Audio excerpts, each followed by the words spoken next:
what we often do is we chase things. We chase, what do we chase? We chase money, we chase achievement, we chase success, we chase love, we chase relationships, we chase health, we chase joy, we chase pleasure, we chase a lot of things in life. And we spend a lot of our time and energy into that chasing process.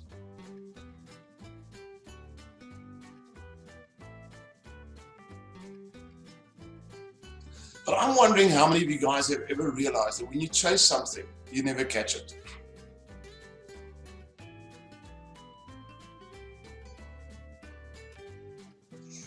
You know, it's one of the best examples is probably money, and I've watched this through my life. If you chase money, it's going to be faster than you. If you chase good relationships, it's going to be faster than you. In other words, it's going to run away from you. You are actually not going to catch it. And the reason for that is because the moment you chase something, it has a very strange impact on how the subconscious mind responds to it. For example, if you're going to chase money, there has to be some kind of an internal dialogue inside of your brain that says to you, I'm chasing money, which means money is not here, it's there.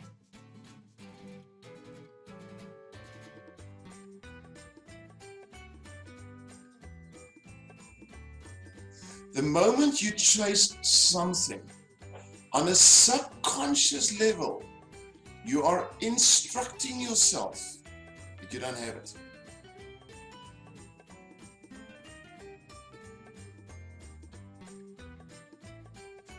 And you have to understand that the subconscious brain does not negate. The subconscious mind doesn't understand. It merely experiences. So if you chase money, then money, according to the subconscious brain, is not here, it's there.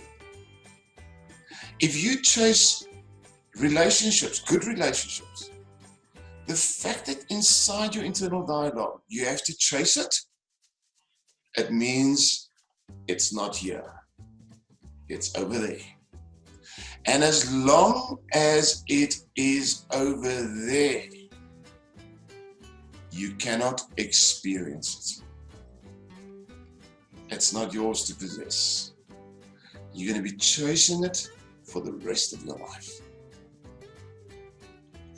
Calmness, peace, joy, bliss, serenity, love, health, wealth, peace, anything in life. If you chase it, you are admitting on a subconscious level you don't have it. And therefore, what you will experience is the lack. The opposite of that is embracing. So instead of chasing, switch to a mindset of embracing. So what is a mindset of embracing? First and foremost, there's a process to this. You have to teach your subconscious brain to embrace, because as it learns to embrace, it can learn to experience. And the moment you start to experience, it's fascinating how more of it just comes your way.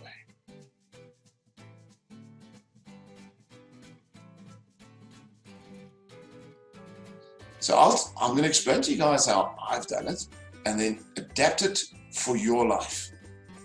So what I did a while back, many months ago, I sat down and I said, what are the main things in my life that I want to be able to embrace on a daily basis? I want to wake up in the morning, I want to embrace these things, and I want to experience them throughout my entire day.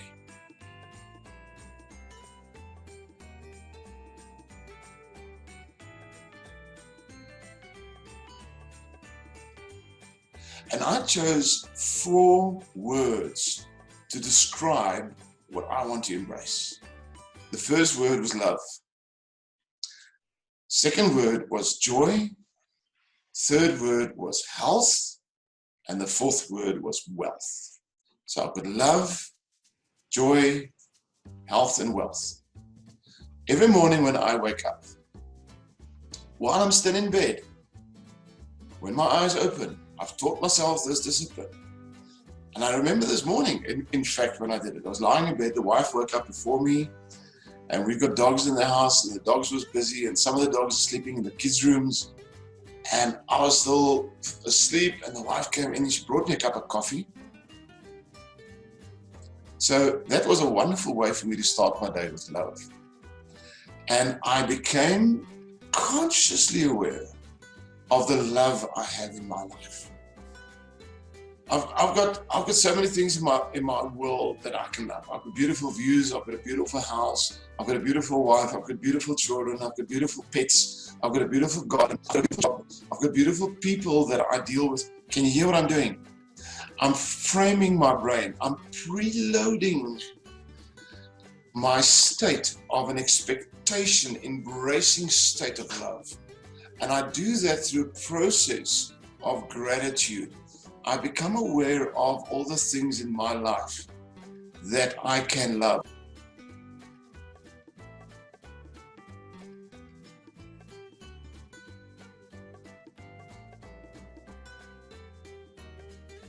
So the second thing that I do is I go to the word joy. Now, what brings you joy in life?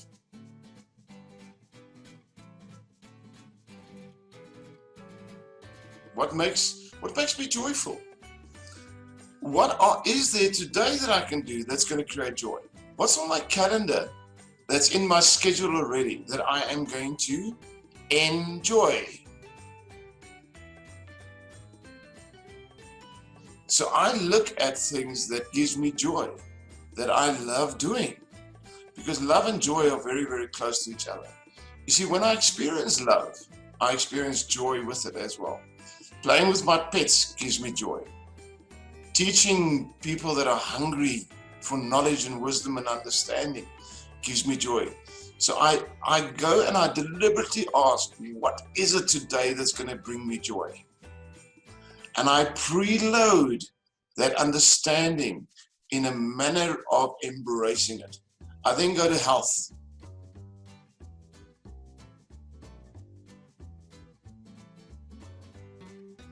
I'm 57 years old at the moment, and I've met people my age, and I want to call them uncle. I want to call them grandpa, because I have a very strong, preloaded, health-embracing state. I am aware of what is working well in my body. Now, the truth is, I have a few things that are not working in my body. I don't focus on those. I focus on what works. What is the health benefits? What is the greatness that I have at my age in my life that I enjoy how I can enjoy my health? I can still go for a run. I can still ride a bicycle. I can still walk around.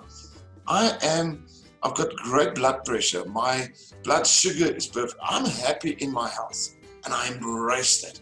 I look at what is good in my health, and I embrace it.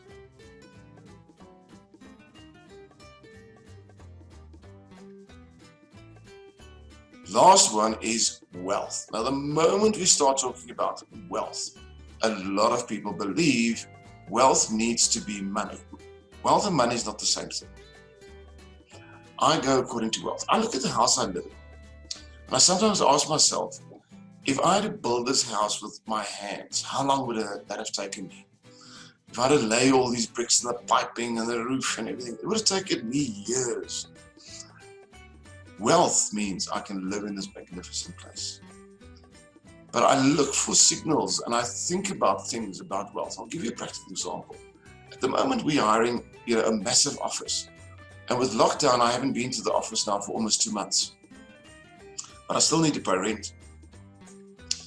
So last month I paid my rent, and a few days after I paid my rent, my landlord sent me an invoice and a statement. And on the invoice, he gave me a 50% discount, which means last month I double paid. This month I'm getting my 50% discount again, which means this month I don't have to pay rent. That's wealth. If I go to my fridge and I open my fridge and there's food in my fridge, that's wealth. If I look into my cupboard and I've got clothes to wear, that's wealth. If I look at the fact that I've got a bed that I can sleep in and it's nice and it's warm, that's wealth. If I look at the fact that there's a roof over my head, irrespective of what it looks like, that can keep the elements away from me and keep me in a safe space, that's wealth.